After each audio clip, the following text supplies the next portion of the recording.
Hello and welcome to another episode of the Contractor Grow Show. My name is Mark Lamberth. I'm your host. Today I'm really excited to speak with Luan Reyes at Authentic Elevator in New York and other locations. Luan, thank you so much for being with us today.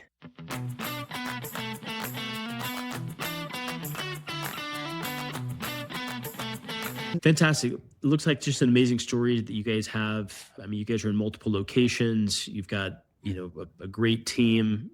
You're an interesting business. I'm excited to hear about it. Maybe we could just begin by you telling us kind of the history of the business and where things are at today. Well, it's funny because when we started only the husband and myself. So we are the two founders of the company. That was in 2008. Then I was not in the elevator industry at all.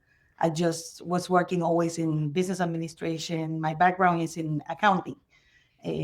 So I worked for many years for a CPA accounting firm. But the funny thing is that we decided to open an elevator company. And to make this story short, my husband was one of the mechanics. We started hiring mechanics, but they were, when you're starting, budget limited. And so we started hiring and training people in-house. But I started going with my husband. We didn't have children at the time. And I started going into the field with my husband. And my husband always teaching me, this is to follow the safety procedures. Make sure you do this, that you don't stand there. And the funny thing is that I'm always love to learn new things. So I started paying attention to everything that he was teaching me. And one day a customer called, and it was the only elevator in the building. And he was like, I need service. And based on the description, I told my husband, I can handle it.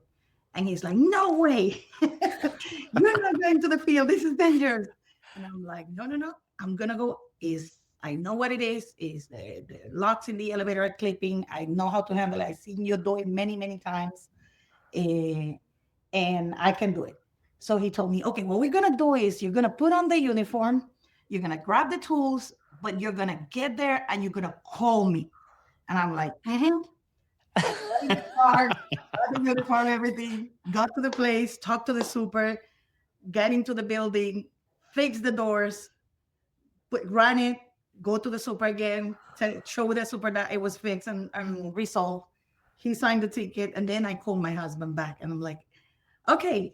And he said, what? Okay, now you're in the building, right? I'm like, yes. And he's like, okay, what you're gonna do, I'm not gonna do anything because I already fixed it. And he was like, what? And what the super said, because he was concerned. This is a man industry. So it's mainly, you will find, it's only few ladies in the industry across this whole nation. So it's not common. So he was like, what the super said? And I'm like, the super. He was fine. I fixed it. Why he has to complain about it? So he was like, so you can fix elevators. So from that point on, he decided to be more intentional and start training me in the elevator industry. So then I started in the maintenance department, but I wanted to know everything. So I started jumping into the repairs and modernizations, and until I went through all that, and then I became an inspector, and then here we are. So that's the personal development of ourselves, but the company was growing as we keep learning new industry, because although I have a background in business administration and accounting, I also have a background in computers. So as the elevator industry progressed, the systems became more computerized. And for me, that was bread and butter. So I became one of the specialists for the OEM softwares and OEM elevators, because they were more computer related. You need to troubleshoot them with a computer. And for me, that was easy to do it. And that's how we keep getting more business, growing the company, hiring more people. And now we have been able to extend to different states and Puerto Rico too, New Jersey, New York, and Puerto Rico. Wow, incredible. What an amazing story. Okay, so you guys are in New York City, New Jersey, and Puerto Rico. Can I ask how many folks you have on your team these days? Oh, well, In-house, we have about 25 people in-house in the field. I'm talking specifically in the field to handle different routes. However, we also have teams that we subcontract. We have subcontractors, and we have additional teams that we hire as we need, depending on how many projects we're running at the time. Amazing. So, I mean, and let me just ask, what is the, how do you describe the service offering? I mean, you guys do maintenance, repairs, modernizations. You guys do new installs. How, what is your kind of scope of work that you do? So we are fully certified, fully insurance. So we do no installation. So if you need an elevator from scratch, we're capable of doing it. We modernize existing elevators. We also do repairs, repairs, maintenance. And also sometimes some people hire us for queuing violations because we are inspectors too. So we inspect the elevators. We need, depending on the code that is applicable to the jurisdiction, we make sure that they are in code compliance. We remove the violations and we certify it because we're licensed with that jurisdiction. Amazing. So, I mean, you guys have got, it's an amazing company. You guys have got 25 people on the team, and then, a handful or maybe a bunch of other subcontractors. So, I mean, this field is specialized. I mean, now the elevators are highly computerized. I mean, you're offering this full suite of new installations, modernized repairs, deal with code violations. How do you staff up a team of 25 people doing such specialized knowledge? I mean, do you and your husband have to be kind of, on site, kind of carefully managing that? Or does your team at this point, are they so kind of knowledgeable that, that everyone or multiple managers on the team can kind of take care of that level of specificity? Well, it's a combination of both. So we like to do trainings. We do trainings for our staff. So we like to that for everybody. It's like an army. For everybody to work in the same page, that they understand the same concepts and everything, they need to be trained. So we do in-house training for the mechanics. And also we evaluate the knowledge of each person. Like, for example, not everybody is going to be strong in the same thing. We have guys that they are pretty good with modernizations, but if you send them to do troubleshooting, they're not going to do it. So they might resolve it, but it will take it double, triple the time. So those guys, we focus in maintaining in that type of industry because they take you an elevator from A to Z in no time. Then we have the ones that are more lenient to troubleshooting, and others that focus in repairs. They love to do repairs. So for them, stripping a machine out and putting a new one is like nothing. And that's how we basically focus in depending on the skills of the mechanics and how they want to grow, because so it's more like a people by nature levitate to one of the industry traits. And that's what we try to give them, what they like to do. Like if I have a mud guy doing troubleshooting, he will do it, but he's going to be like maybe not too happy, frustrated, because it's not what fulfilled them. So what we like to do is to match what they like, so that way we can keep them happy and they are doing a good job. They can progress even faster. Wow. And then regarding your training, so I mean, something that comes up with, companies when they're training people up and really investing a lot in their team is that, we've talked with builders here just recently about this kind of coming up some, and I'm curious because I've seen kind of your philosophy around this. But you train people, you take someone that, doesn't have maybe a ton of experience in the industry, or maybe they have some, but you're like really investing, you're doing trainings, you're spending a lot of money to train them up. And then they actually get so good that they may have, their career path may take them actually out of the company, right? I mean, and I've heard you say that if you telling your team, if you grow and I can't afford you anymore, I'm going to be happy because I'm part of your growth. Is that how you approach it? Well, the thing is that we understand the challenge that you can train somebody and they're going to become so good that they can leave the company. But we also offer other benefits, tangible and intangible benefits. Of course, as a non-union company, because we're non-union, We might not match one-on-one the union benefits. However, we give other benefits that a lot of company doesn't provide, like the human touch, like the development part. Because one of the challenges that most mechanic in the elevator industry face is that nobody want to teach them because nobody want them to take their job. So it's funny because the reality is that although no, it is plenty of market for everybody. It's like New York City alone, and that's the city, has over 90,000 elevators. And we don't have enough inspectors. We don't have enough mechanics. A lot of the old timers retire. So it's a big, huge vacancy right now.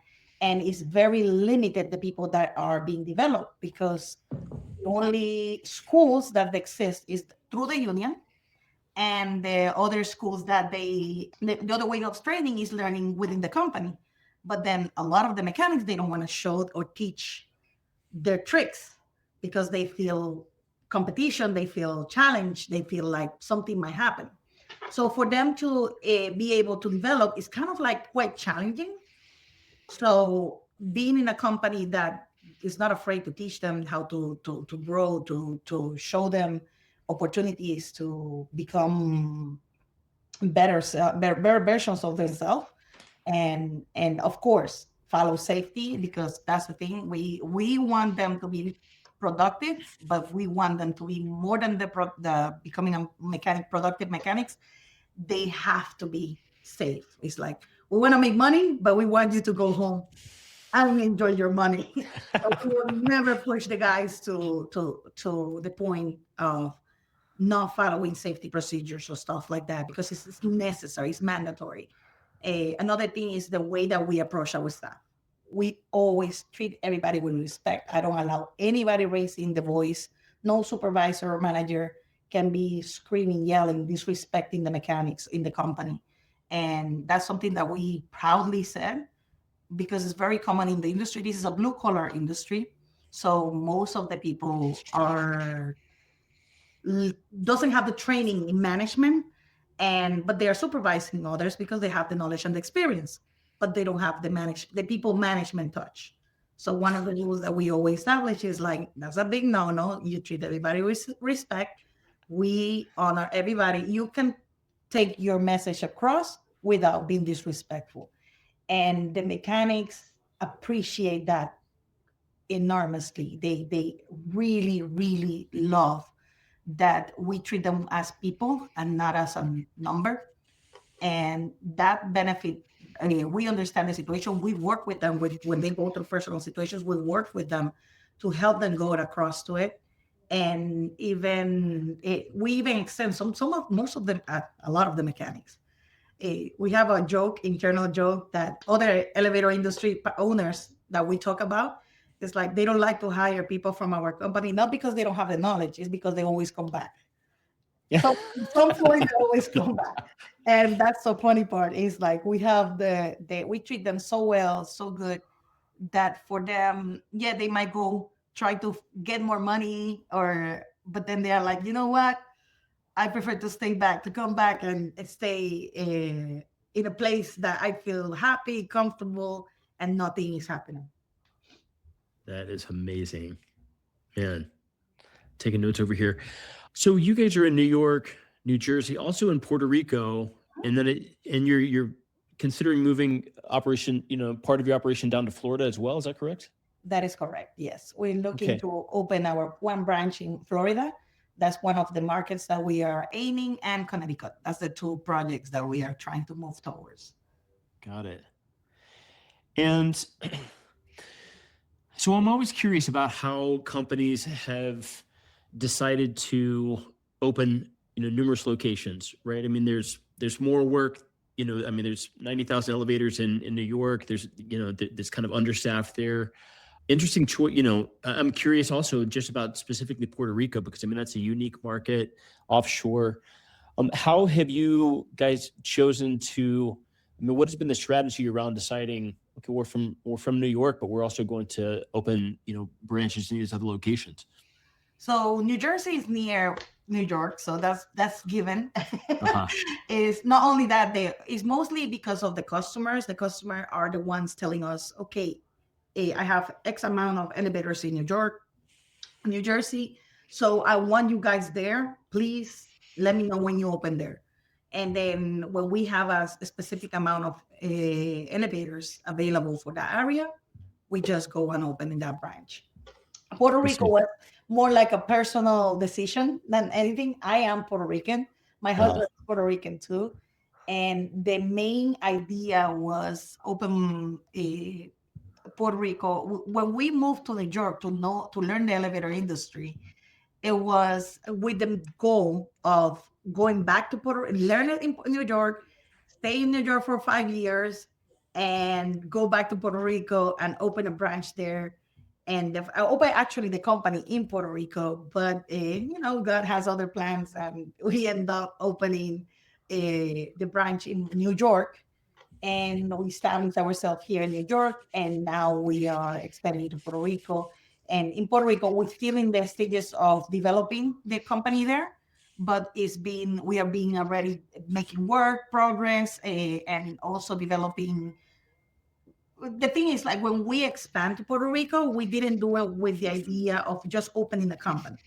Even in New York, I am involved with the National Association of Elevator Contractor and the National NISA, which is the inspector ASJ's inspector licensing agency, QA inspector licensing agency, and we and ECNY, so elevators contractor of New York. So all these organizations, we are active members there, and we participate and help them in the development. So I am part of the board certification of NISA, which is one of the organizations that certify elevator inspectors. And I'm also part of the Women in Motion committee under National Association of Elevator Contractors, which develop women's in the elevator industry. So we like to bring not only the company and also the opportunity to other people join into the elevator industry and be capacitated and develop in the area. So is when we go to a place, we don't go with, oh, I'm doing the business and that's it. It also, we like to impact the place where we are sharing the knowledge.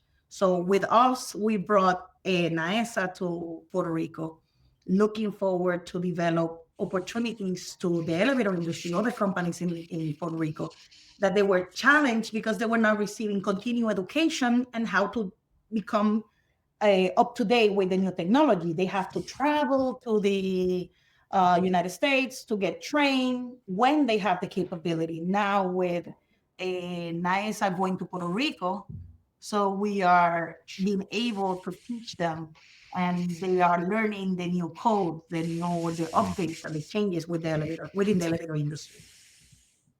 wow, amazing. We love Puerto Rico. We've been there a couple of times, my wife and I, and Good. it's so beautiful. There's amazing things happening over there, and Mm-hmm. I can imagine that's very kind of exciting for you to be a part of that growing industry, and in your home state where you're from. Um, Amazing. Looking forward here, Luan, it sounds like you guys are in growth mode. I mean, you guys are looking at some, Connecticut, Florida, some of these other locations. I mean, do you guys have big plans for, I mean, you guys have goals and kind of strategies for growing here over the next few years? I mean, I would ask if you're kind of maybe in a stable place, but it sounds like you're, not just at a plateau of growth, but you guys are actually looking to expand the business as well. Yes, that's correct.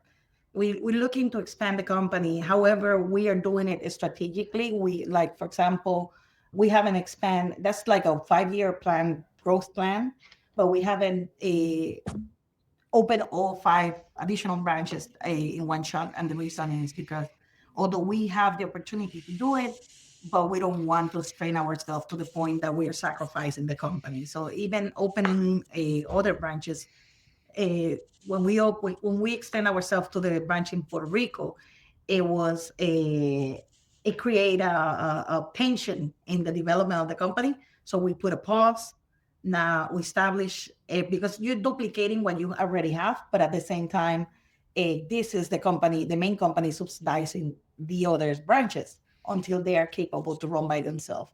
So we make sure that we don't sacrifice the quality of our services. The moment that we identify that we are sacrificing the quality of our services to our existing customers, then we step back and, okay, no, hold it. We need to focus here. Okay, now we can continue expanding. And that's how we're doing it. So to make sure that we don't affect our business. Incredible. So, folks, if you're listening to this, I just want to point out a couple of things. I mean, I'm just listening so carefully. You know, Luan came into a male-dominated industry. You know, learned from the ground up, and now is running the business with her husband. But you know, and something that I've seen a lot, I'll say, in the women-run businesses that we have had here on the podcast. There's a unique characteristic, and they're often run really, really well. You know, we all know the women are smarter, right? And more stable and more able, you know, I really think that, man, I'm, you know, kind of joking, but I believe that. But I mean, it's amazing to see the things that you guys have put in place. And I want to kind of emphasize what some of those are. They have a huge training budget. Okay. They're spending a lot of money on their team. They're an 8-figure business, and that's no coincidence, right? They're spending a lot of money training their team. Actually believe and understand that some people, when they train them up so high, they're actually going to leave and they're going to move on to other companies. They usually come back, right? So the competition doesn't like hiring them because they end up, even as they pay them more, they end up coming back to Authentic Elevator. Also, you know, Luan's sort of perspective on competition here, it's a really healthy, interesting sort of perspective that, look, I mean, there's space for competition here. We're not, you know, really concerned about competition. We're doing such great work and training our people up so well that we're not really fazed by that. And for that matter, you know, really a part of associations that are helping women learn this trade, and also to develop the trade itself of, you know, the elevator industry, and giving back in that way. It's such a great story. And I love to hear kind of the backstory and kind of the psychology of what's happening with a great business, because it's, I mean, this has happened by design. So Luan, what a great story. And I know you're very busy, and I really appreciate you taking the time to be with us today. If folks are looking for, you know, a company in the New York, New Jersey, Puerto Rico market, soon Florida and Connecticut, I'm looking for a great elevator company that can do new installations, that are all certified, can modernize, do repairs, maintenance, potentially cure violations, right, of inspections. What are the best ways to get in touch with the Authentic Elevator? Okay, they can reach out to us through the website, which is www.authenticelevator.com, or they can call us, Google our company name, and definitely our phone number is there, it's posted. We have 2 branches in New York.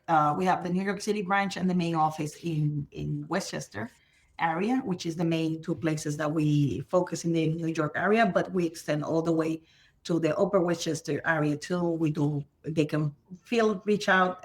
All our quotes are free, so they don't have to worry about it, like, I would like to put an elevator in my home or in my building, or what should I do with my elevator? We do those services too. We can consult and orientate people to how they can follow that. And they can always Google us and find us there. And the phone number, can I share? Sure. Yeah, absolutely. Yeah. Our phone number, the main office phone number is 914-620-1600. And somebody there will love to take care of your necessities if you call. Fantastic. So Luan Reyes, get in touch with the company Authentic Elevator at AuthenticElevator.com. Also, their phone number is 914-620-1600. Again, Luan, thank you so much for your valuable time today. Really appreciate you teaching us. Thank you, Mark. Thank you for having me.